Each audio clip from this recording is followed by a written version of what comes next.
Nathan Zegura here with another special edition of the 2-Minute Drill brought to you by University Hospitals as we take a look now at the state of the position for the defensive line. And we'll start with the defensive ends, and it begins with the incomparable Myles Garrett. Garrett coming off a season in which he set the Browns franchise record with 16 sacks. He was named to his third Pro Bowl and his second consecutive first-team All-Pro recognition.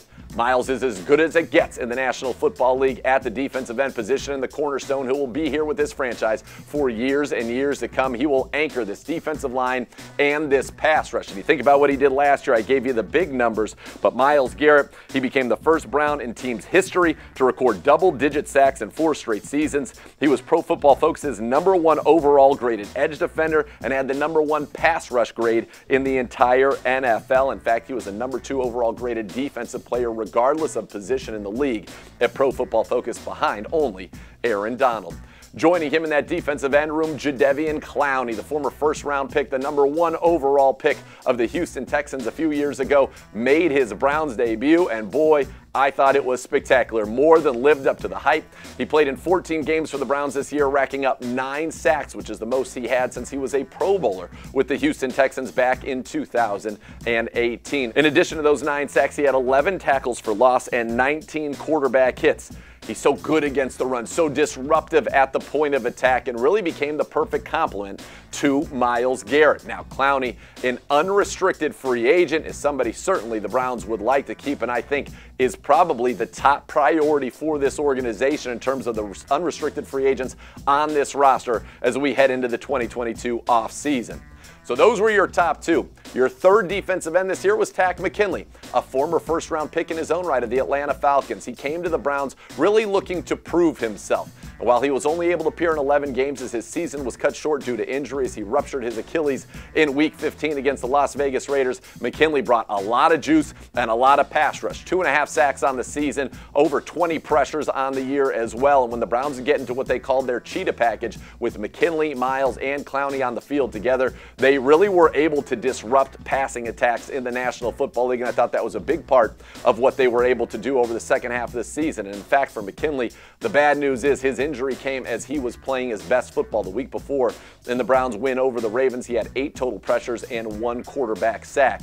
So you don't know if Mckinley will be available for the beginning of the 2022 season, and he, like Clowney, also an unrestricted free agent. So the Browns have their top 3 defensive ends from a year ago. Myles guaranteed to be back, but your other 2, Mckinley with the injury, Clowney, who had the great year, both unrestricted free agents. And that's something that will absolutely need to be addressed by Andrew Berry. As we get into the key reserves at the defensive end position, we'll start with Ifeadi Odenigbo. Odenigbo has 10 career sacks, had actually 7 of them back in 2019 with the Minnesota Vikings.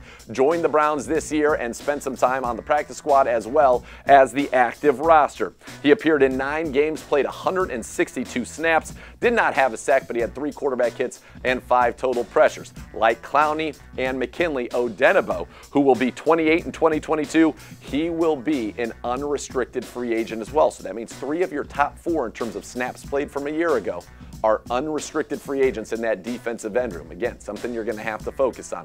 Porter Gustin, the former 5-star recruit, as we call him 5-star Porter, he gave you about 160 snaps this year. He is a restricted free agent for the Browns. So the Browns have an opportunity to put a tender on him or to match any offers that are made to him and keep him here with the Browns. Now, Gustin, he appeared in 6 games this season. He did not have a sack, but he had 4 pressures, and a guy that Kevin Stefanski and this staff knows will work hard and somebody that they can rely on. And then there's Curtis Weaver, the young man who was drafted by the Miami Dolphins in 2020, missed that whole season. The Browns brought him in. He made his NFL debut in 2021 in Week 18 against the Bengals, playing only 6 snaps, did generate a quarterback pressure.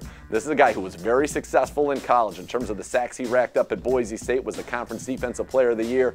Somebody the Browns will look to continue to develop this offseason. He's been signed to a reserve futures deal, meaning that he will be with the Browns in training camp for this season.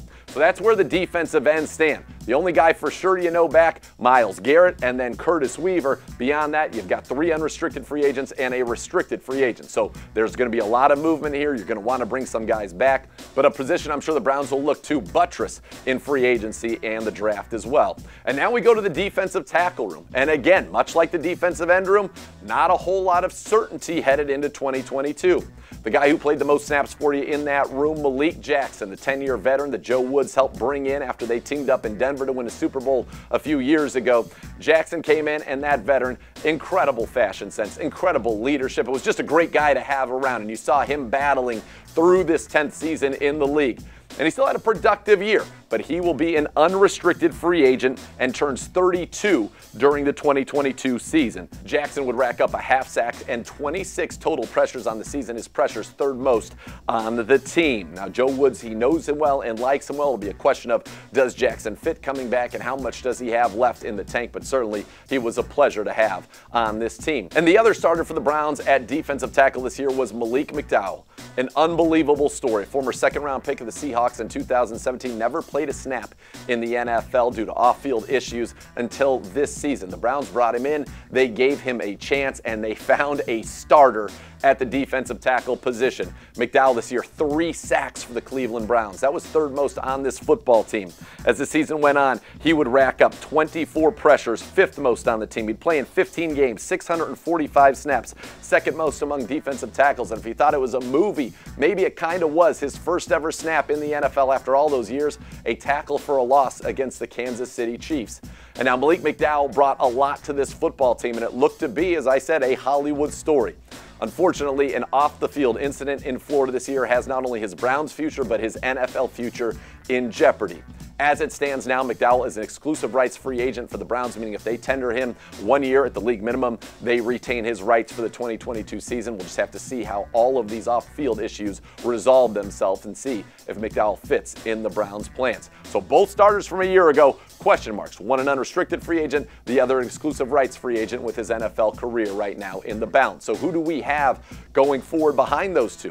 Well, you've got Jordan Elliott, the Browns' 3rd-round pick in 2020, who saw a career year in terms of snaps played, tackles, all of it, also notching his 1st sack this season. He had a career-high 10 pressures and a career high with 26 tackles. And right now, you're looking at Elliott and say, we know you're back, going to need you to step up big time here in the 3rd year.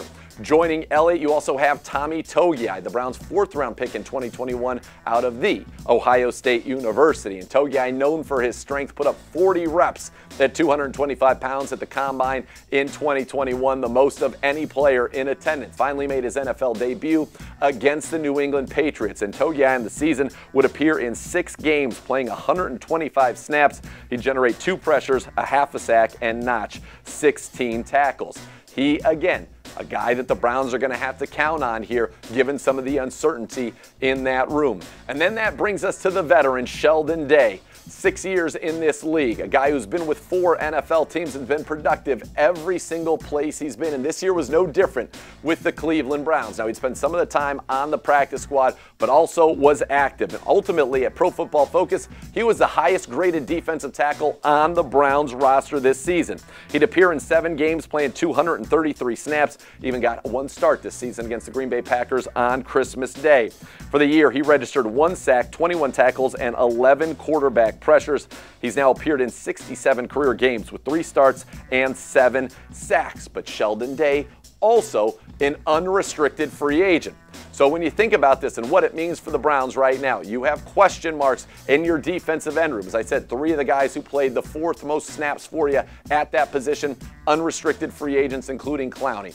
And then you go to the defensive tackle room. Question marks with both starters, their ability to be back this year, one an unrestricted free agent and the other Malik Mcdowell, as we had mentioned before. So you've got your 2 draft picks here, and then Sheldon Day, who played well for you, he's unrestricted as well. So a lot of work to be done in this room to kind of round out this roster, to bring back starters. Their starting jobs up for grabs all along this defensive line. So this is a position group to really pay attention to this offseason. I think Andrew Berry certainly, and Kevin Stefanski, Joe Woods, they're going to get together and map out a plan here. But I think Clowney's got to be a huge priority to bring back for the Browns as they get ready for the 2022 season. So that'll be it for our look at the Browns defensive line headed into 2022. We'll have more of the state of the position addresses for you right here at clevelandbrowns.com, the Browns mobile app, and on our YouTube channel, youtube.com/Browns. This has been the 2-Minute Drill, brought to you by University Hospitals.